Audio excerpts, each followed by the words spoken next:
삼성전자 몰빵. 약간 좀 실패했다라고 보기엔 좀 애매할 것 같아요. 한 가지만 꼽는다면 조급함. 조급해하지 말아라. 그러니까 이거는 이제 투자는 스타일에 따라 좀 다를 수가 있는데 제 생각에는 그 초보자분들이 단타나 스캘핑은 안 하실 것 같아요. 일단은 그런 가정이에요. 그런 가정이고 그러다 보니까 어느 정도 약간 최소 중기, 한 장기 정도 투자하시는 분 입장에서는 네. 주가가 사실 예를 들어서 기업 가치가 이만큼 이 정도에 있다라고 해서 바로 이렇게 가지는 않거든요. 왔다 갔다 하다가 언젠가는 이제 그 가치를 터치를 하는 그런 상황이기 때문에 너무나 이제 조급해 하다 보면은 뭐 내동매매라고 하나요? 네. 그런 식으로 기다리지 못하고 오히려 주가가 좀 빠질 때 팔아버리는 그런 뭐 상황이 올 수도 있고요. 또 하나 말씀을 드리면 섣부른 예측, 그러니까 이를테면 차트를 보면 뭐 이평선 이런 거 있잖아요. 5일선, 21선, 뭐 61선, 121선 딱 차트를 보니까 61선 지지하고 이렇게 막 가는 거예요. 여기서 팔고 여기서 사고 여기서 사고 이렇게 하면 야, 돈 많이 벌 수 있겠다. 네. 이게 안 맞는 건 아니에요. 맞아요. 맞는데 계속 맞을 수는 없어요. 섣불리 예측하는 거 그런 거. 그러니까 그런 거보다는 차라리 만약에 이 기업을 내가 좀 장기 투자한다라고 한다면 뭐 이렇게 어느 정도 이제 뭐 PER이든지 그런 밸류에이션 같은 거 해본 다음에 돈도 잘 벌고 앞으로도 반도체 계속 쓰일 것 같고 하면 그냥 어느 정도 괜찮은 가게에 사는 거죠. 이렇게 된다라고 해서 샀다 팔았다 하는 게 아니라 장기적으로 이게 성장하고 괜찮은 주식이라면은 그냥 가지고 있는 게 나을 수도 있다. 왜냐면 그런 주식 같은 경우에 특히나 이렇게 분위기가 좋으면 어느 순간에 확 뚫고 가버리거든요. 그럼 영영 못 사요. 왜냐면 내가 이제 팔았던 가격이 이를테면 한 6만 원인데 7만 원인 거예요. 못 사요, 그럼 그 사람은. 6만 원 올 때까지 못 사요. 근데 막상 6만 원 오잖아요? 무슨 문제 있었나? 이 기업이 뭔가 악재가 있나? 이러면서 또 못 사요. 진짜 그래요. 그렇기 때문에. 제가 카카오에서 그런 경험을 했어요. 제가 카카오에서 네. 9만 원대, 네. 8만 원대, 9만 원대 상당히 싸게 상당히 오래 네. 갖고 있었는데 네. 10만 원 넘으니까 홀라당 해버린 거죠. 그쵸. 근데 이제 좀 조정 받으면 사야 되는데 이제 못 사는 거예요. 그냥 바라만 보다가 그냥 이제 지금 이렇게 이제. 그렇죠. 지금 한 40만 원 됐죠. 그러니까 뭐 근데 이게 꼭 무조건 이게 잘못됐다고 볼 수는 없어요. 왜냐면은 자기 기대 수익률이 만약에 한 이거 투자해서 단기간에 30%였다라고 한다면 그때 팔고 다른 주식 투자하는 게 맞긴 맞는데 근데 대부분 아마 그렇게 좀 다이나믹하게 매매하시는 분들은 없으실 거라고 생각해요. 초보 투자자분들 중에서. 그렇다면은 막 이렇게 섣부른 예측을 해서 막 샀다 팔았다 안 하는 게 더 좋을 수 있다. 제 생각에. 작가님은 매매를 좀 어떤 스타일로 하세요? 저도 이제 기업 가치를 보고 이제 접근하는 방법이기 때문에 네. 최소 중기, 뭐 장기로 보는 것도 있고요. 근데 사실 중기냐 장기냐 이것도 약간 좀 주관적인 거라서 그렇게 볼 수 있는데 빨리 이제 뭐 팔고 나온 경우에는 뭐 3개월이 될 수도 있고요. 빠르면 2, 3개월 만에 팔고 나올 수도 있고 길게 들고 가면은 뭐 한 1, 2년, 2년 그렇게 이제 가져가는 그런 부분도 있고. 그러니까 그게 이제 그런 거예요. 뭐냐면은 무조건 내가 투자할 때 3개월 본다 이게 아니라 나는 이제 투자를 하는데 뭐 예를 들어 365일이라면은 그 기업이 실제로 확 오르는 그런 시기는 며칠이 안 돼요. 그러니까 전체 365일 중에 아마 한 달도 안 될 거예요. 본격적으로 오르는 시기가 딱 1년을 놓고 봤을 때. 근데 그게 이제 예상보다 빨리 왔다, 도래를 했다라고 하면은 빨리 팔고 나오는 거죠. 어차피 내가 이제 들어갈 때 기대 수익률, 목표 수익률이 어느 정도 정해져 있다라고 하면은 그걸 빨리 달성을 한다면 그냥 빨리 팔고 나오는 거죠. 적정 가치 계산이라고 해야 될까요? 그건 어떻게 좀 하세요? 이게 다 사람마다 다르긴 해서. 아까 이제 그 코스피 지수 관련해 가지고 뭐 PBR, ROE 말씀드렸잖아요. 네. 그것도 사실 하나의 그런 주식에다 대입을 해도 되거든요. 그러니까 삼성전자나 어느 정도 꾸준히 좀 돈을 버는 기업들은 그런 걸로 평가를 할 수가 있어요. 그래서 그 기업의 뭐 PBR 추이, ROE 추이를 봐서 그 기업이 ROE가 몇 %였을 때 PBR을 몇 배 정도 줬다. 이런 것도 이제 그렇게 평가를 할 수도 있고. 그 다음에 이제 경기 민감주라고 해서 경기 민감주의 정확한 제가 생각한 정의는 뭐냐면 벌 때 확 벌고 못 벌 때 완전히 못 버는. 그러니까 흑자와 적자를 반복하는 그런 주식들이 많이 있어요. 뭐 대표적으로 뭐 정유도 좀 그렇고 장비 업체들, 반도체 장비, 디스플레이 장비, 통신 장비 그런 업체들은 이제 막 시작 투자만큼 그때 엄청 벌잖아요. 근데 끝나면은 네. 적자. 그런 기업은 사실 적정 주가라고 보기 좀 애매해요. 왜냐면은 그 기업의 이익 자체를 신뢰하기가 좀 애매하기 때문에 시장에서도 그렇게 보거든요.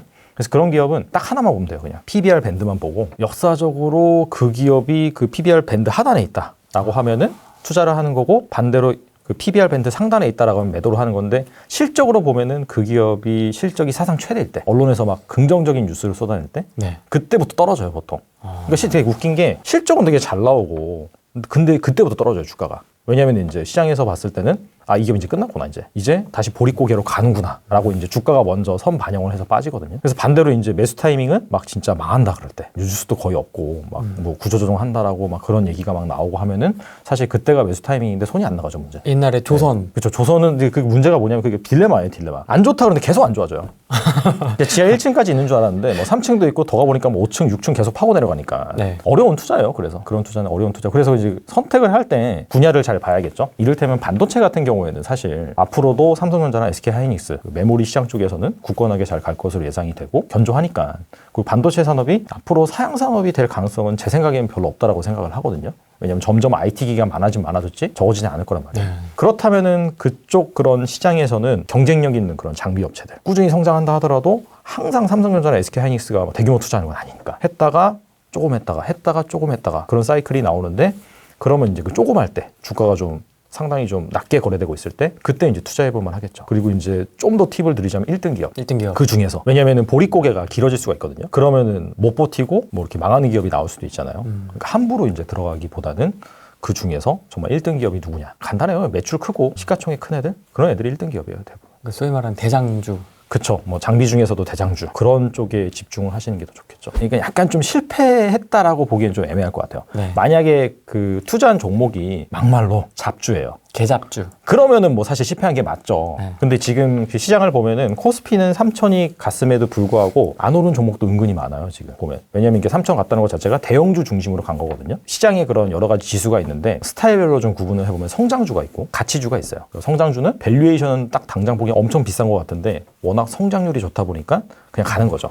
테슬라 같은 거. 네. 그런 게 이제 대표적인 성장주. 우리나라로 치면은 뭐 2차 전지 관련 그런 주식들. 가치주 같은 경우에는 꾸준히 돈은 잘 벌어요. 근데 뭐 성장성은 뭐 그렇게 있다고 평가받지 못해요. 그래서 그 벌어들인 이익 대비 주가가 좀 싸게 거래되고 있는 그러니까 PR이 낮은 그런 주식이 가치주인데 또 대형주, 소형주 이렇게 또 구분할 수 있거든요. 그래서 뭐 성장주는 사실 코로나 발생하고 나서 반등할 때 엄청 갔어요. 그러다가 코스피 지수가 어느 정도 올라오고 그 다음에 약간 이제 막 각국에서 돈 풀고 이제 좀 반등한다, 백신 나온다고 하니까 그때부터 이제 가치주가 막 올라가는 거예요. 그래서 어느 정도 그 섹션 같은 경우에는 키 맞추기가 좀 진행이 됐거든요. 근데 이제 대형주랑 소형주를 보면 대형주는 진짜 많이 올랐는데 소형주는 코로나 발생하고 나서 반짝 오른 다음에 그 다음부터는 별로 이제 지지부진. 예, 안 올라요.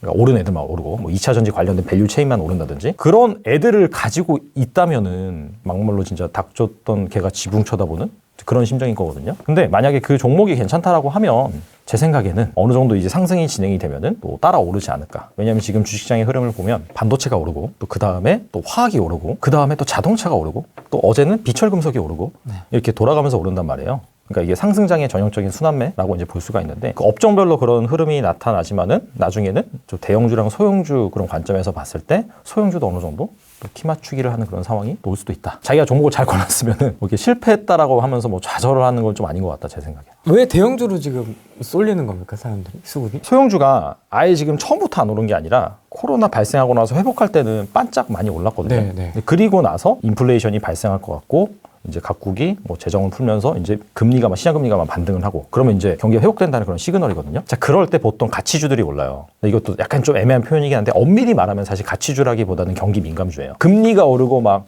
인플레이션이 발생을 하면은 사람들이 이제 소비가 많이 늘어나고 그다음에 이제 금리 오르니까 뭐 금융주도 좋고 뭐 화학, 철강, 조선, 정유, 유가도 막 같이 오르잖아요. 그죠? 그러니까 그런 애들이 다 대형주예요, 사실. 그다음에 뭐 삼성전자나 반도체는 뭐 워낙 그냥 견조하게 그냥 가는 거고 그거랑 상관없이. 그래서 그런 쪽으로 이제 지금 분위기가 형성되다 보니까 대형주가 상대적으로 좀 강세를 보이는 거죠. 물론 이제 그거 플러스 이건 좀 장기간 진행된 흐름이긴 한데 패시브 자금이라고 해서 투자하는 스타일에 따라서 패시브, 액티브로 나뉘거든요.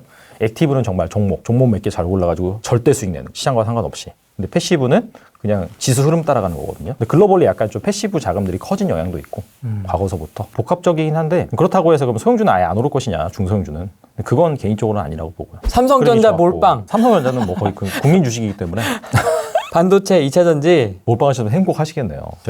반도체 많이 갖고 계시는 자동차는 많이 올라왔죠. 자동차는 최근에 안 오르, 그러니까 그동안 안 오르다가 새해 들어서 막 올라요. 왜 그러냐면 이제 2021년이 아무래도 그런 전기차, 뭐 그런 새로운 그런 흐름으로 변화되는 그런 원년이 될 거다. 그렇죠. 뭐 이런.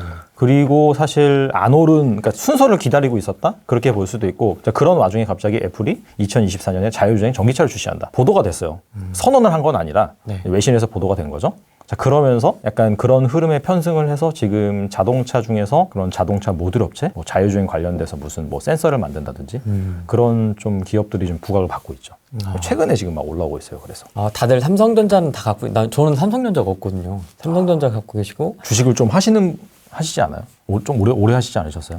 하긴 하는데 잘은 못하고 그냥 뭐 스몰캡 위주로. 그러니까 스몰캡 하신다는 것 자체가 어느 정도 좀 이렇게 주식을 좀. 그렇습니까? 저희 그 대형주 하시는 분들도 잘하시는 분들 잘하시더라고요. 뭐 바이오는 영원한 테마죠. 예. 럭셔리 명품 주식, 삼전, 폐기물, 폐기물. 중국주 있습니다. 중국주. 아, 중국주. 네. 중국주가 최근에 그렇게 힘을 중국주라고 제가 생각하는 건 크게 세 가지여서 정말 중국 본토 주식을 투자하신 분들이 있고 알리바바라든지 이런 예, 거. 그럴 수도 있고요. 아니면 우리나라에 상장된 중국 주식이 있어요 몇 개. 네. 이건 약간 좀 테마주 관점이에요.